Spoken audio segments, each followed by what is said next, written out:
드리기 전에 하나, 먼저 속회를 드릴 조용한 장소를 찾는다. 둘, 주보의 속회공과 내용을 참조하여 영상을 따라 예배를 드린다. 셋, 속회 예배를 마치고 출석, 헌금, 성미, 성경 읽기 등을 속장님께 알린다.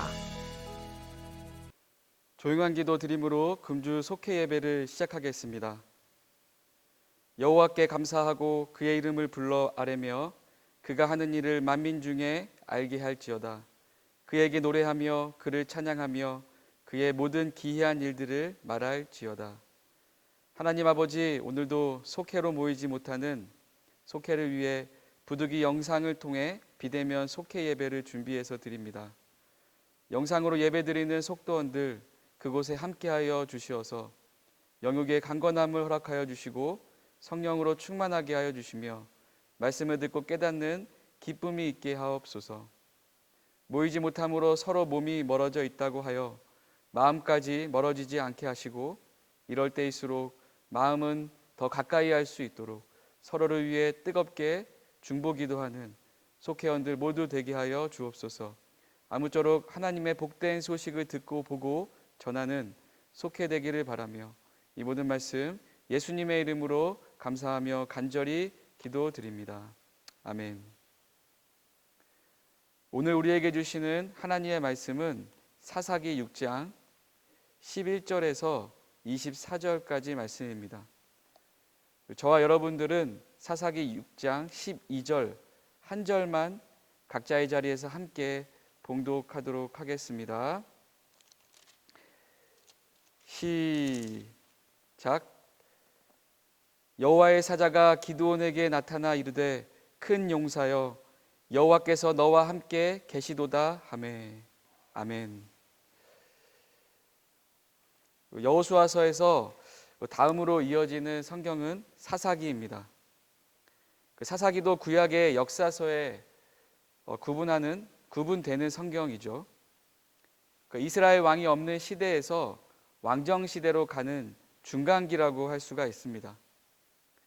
사사기의 전체적인 내용은 가나안에 정착한 이스라엘 백성들이 하나님을 버리고 우상 숭배와 자기 소견에 옳은 대로 행함으로 하나님께 심판과 징계를 받아 실패와 좌절을 맛봤던 역사서라고 할 수 있습니다.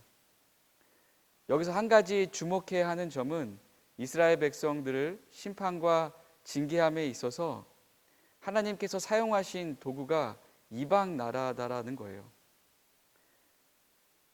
지도에서 살펴보는 것 같이 메소포타미아, 암몬, 모압, 에돔, 미디안, 아말렉, 블레셋 등의 나라죠.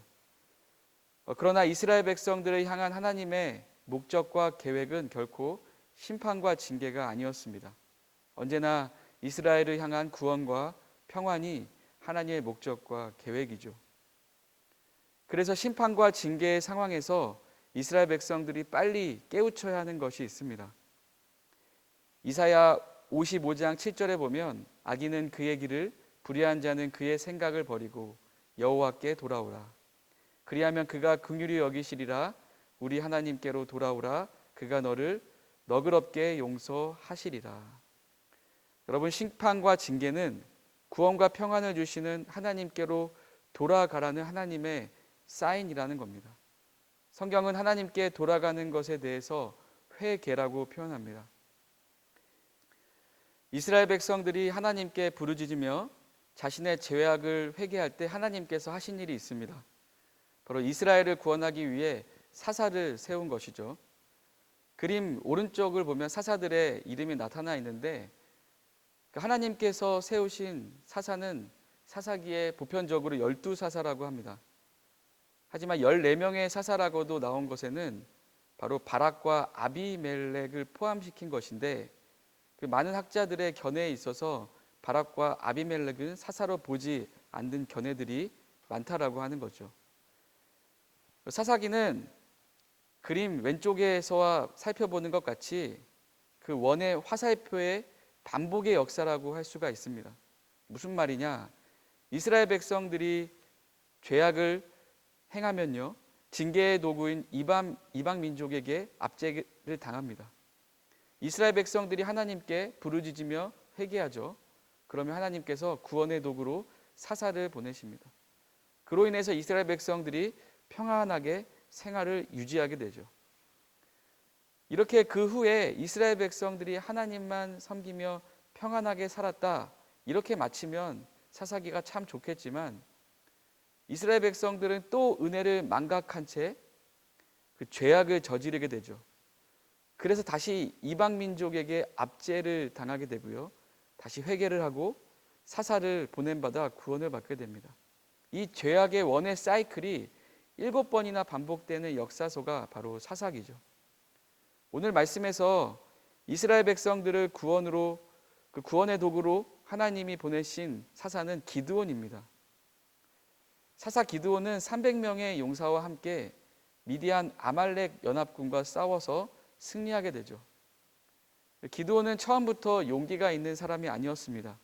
여러모로 하나님께 쓰임받기에 미흡한 점이 많은 사람이었죠. 하지만 기드온은 하나님께 받은 사명, 용감하게 순종하는 사람이 되었습니다. 그러면 어떻게 하나님은 기드온에게 어떻게 사명을 주셨길래 하나님께 쓰임받는 여러분 사람이 되었을까요? 그러면 첫째는 하나님은 기드온에게 큰 용기를 주셨기 때문입니다. 오늘 사사기 11절 13절 말씀에 나와 있죠. 하나님의 사자가 기드온에게 찾아갔을 때 그는 포도주 틀에서 몰래 밀 이삭 타작을 하고 있었죠. 보통 밀 타작을 할 때에는 넓은 공간으로 가서 타작을 하는데, 미디안 사람들에게 들킬까 봐 이 기드온은 노심초사하면서 숨어서 그 밀 이삭 타작을 하고 있었던 겁니다. 그런 기드온에게 여호와의 사자는 이렇게 외치죠. 이렇게 불러줍니다. 큰 용사여. 여러분, 그 말씀을 붙잡고 기드온은 용감하게 하나님의 사명을 감당하는 사람이 되었다라고 하는 겁니다. 하나님이 기드온에게 사명을 주신 방법 둘째는 기드온에게 능력을 보여주셨습니다. 기드온은 자신이 하나님을 믿을 수 있는 증거를 보여달라고 하나님께 그렇게 요청을 하죠. 이런 기드온의 모습은 흔히 믿음 없는 모습 같습니다. 하지만 하나님은 이런 기드온의 믿음 없는 모습을 책망하지 않으셨죠. 오히려 어떻게 했어요? 증거를 보여달라는 기드온의 요청에 적극적으로 응답하셔서 살아계신 하나님의 능력을 알게 하셨다라고 하는 겁니다. 그 능력을 체험한 기드온은 바로 그 하나님의 능력을 의지하여 하나님의 사명을 감당하는 우리 사람이 되었다라고 하는 것이죠. 하나님이 기드온에게 사명을 준 방법 세 번째는 바로 기드온에게 평강을 주었다라고 하는 겁니다. 하나님을 기드온은 직접 대면했죠. 하나님을 직접 대면한 사람의 즉각적인 반응은 바로 두려움입니다. 그래서 기드온도 두려움에 휩싸여 있었어요. 하지만 하나님은 그런 기드온에게 말씀하신 것이 있는데 바로 이런 겁니다. 너는 안심하라, 두려워하지 말라, 죽지 아니하리라. 오늘 22절과 24절 말씀 사이에 기록되어 있죠. 그 평강의 마음을 갖고 기드온은 하나님이 맡겨주신 그 사명을 감당하는 사람이 되었다라고 하는 것이죠. 여러분, 오늘날 신자로 살아가는 우리들에게도 하나님께서 사명을 주시는 이 세 가지 방법을 꼭 기억하고 적용해야 될 줄을 믿습니다. 또한 사사기의 전체 내용이 주는 교훈인 이 죄의 악순환의 고리를 끊을 수 있는 삶을 살 수 있기를 결단해야 됩니다. 아무쪼록 하나님의 말씀을 의지하고 순종하여 승리의 삶을 살아가는 우리 강서제일교회 모든 속회원들 되시기를 주님의 이름으로 간절히 축원드립니다. 아멘.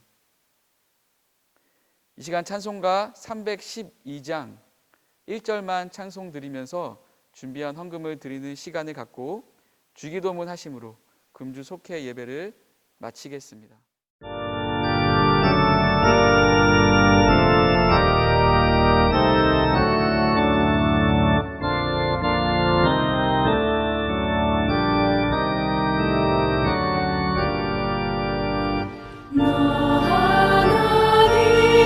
하나님께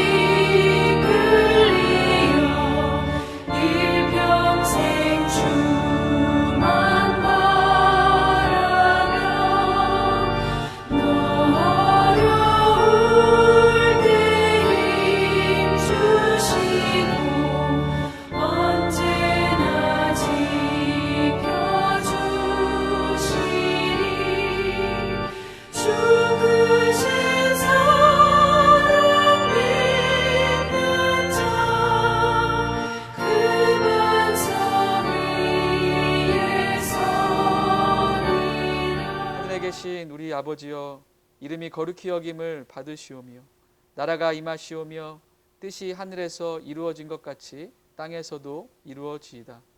오늘 우리에게 일용할 양식을 주시옵고 우리가 우리에게 죄지은 자를 사하여 준 것 같이 우리 죄를 사하여 주시옵고 우리를 시험에 들게 하지 마시옵고 다만 악에서 구하시옵소서. 나라와 권세와 영광이 아버지께 영원히 있사옵나이다.